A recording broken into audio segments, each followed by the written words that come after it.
આપણે ઈસનપુર 4 રસ્તા ઉપર રોડ ઉપર અમારે વાઘરી સમાજ દેવી પૂજકની આ માતાજી દશામાં બેસાડેલા છે, બરાબર। ત્યાં માતાજી આજ સવારમાં વહેલા પડચો પૂર્યો તો કંકુના પગલાંના દર્શન કરવા અમને મળ્યા છે।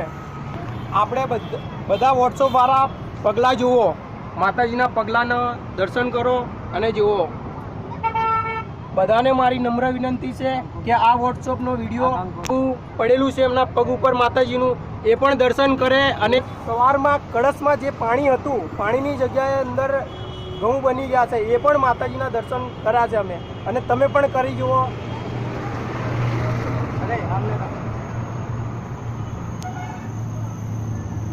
આ કળશમાં જે પાણી હતું માતાજીનું, એની જગ્યાએ ઘઉં બની ગયા છે, બરાબર।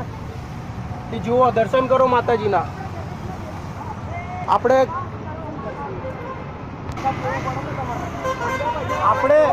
અમદાવાદ ઈસનપુર 4 રસ્તા ઉપર રોડ ઉપર અમે રહીએ છીએ, દેવી પૂજક વાઘરી સમાજ। ત્યાં અમે માતાજીની મૂર્તિ બેસાડેલી છે મોટી। તે આ દર્શન અમને અહીંયા પડચો પૂર્યો છે, તે અહીંયા અમારે જે માતાજી કહે એ પ્રમાણે અમારે હેંડવાનું છે। તે આ વોટ્સઅપ જેટલા વ્યક્તિ ચલાવતા હોય એ વ્યક્તિ આ બધો જોઈ અને વોટ્સઅપ આગળ વિડીયો મોકલજો, ને ના મોકલે એમને દશામાના સોગંદ છે।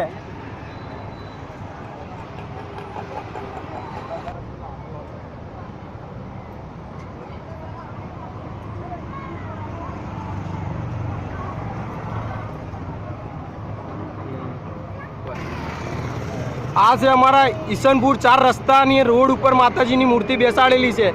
તેથી આ માતાજીએ સવારમાં પડચો અમને દીધો છે કે સવારમાં કંકુના પગલાં પડ્યા, એમના પગ ઉપર કંકુ પડ્યું, એ અમે દર્શન કર્યા છે।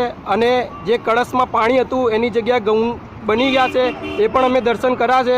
તે આ વિડીયો જેટલા વ્યક્તિ જોવે એટલો શેર કરો, બરાબર। એટલો અમારી નમ્ર વિનંતી છે। અને જે નહીં શેર કરે એને દશામાના સોગંદ છે। તે આ જે વસ્તુઓ અમે બતાવી રહ્યા છીએ એ બધા વ્યક્તિ જુઓ।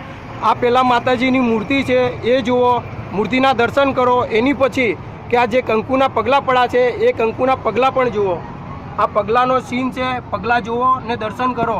એની પછી તમને જે બતાવી રહ્યા છે એ પણ જુઓ કે આ કળશની અંદર પાણી હતું, પાણીની અંદરથી ઘઉં બની ગયા અને પાણી જતું રહ્યું, એ પણ દર્શન કરો। આ માતાજીએ પડચો અહીંયા પૂર્યો છે અને એમના પગ ઉપર આ જે કંકુ પર દેખાય છે એ આ કંકુ પડ્યું છે, એ પણ દર્શન કરો। અને વિડીયો મહેરબાની કરીને આગળ શેર કરો, એટલી અમારી નમ્ર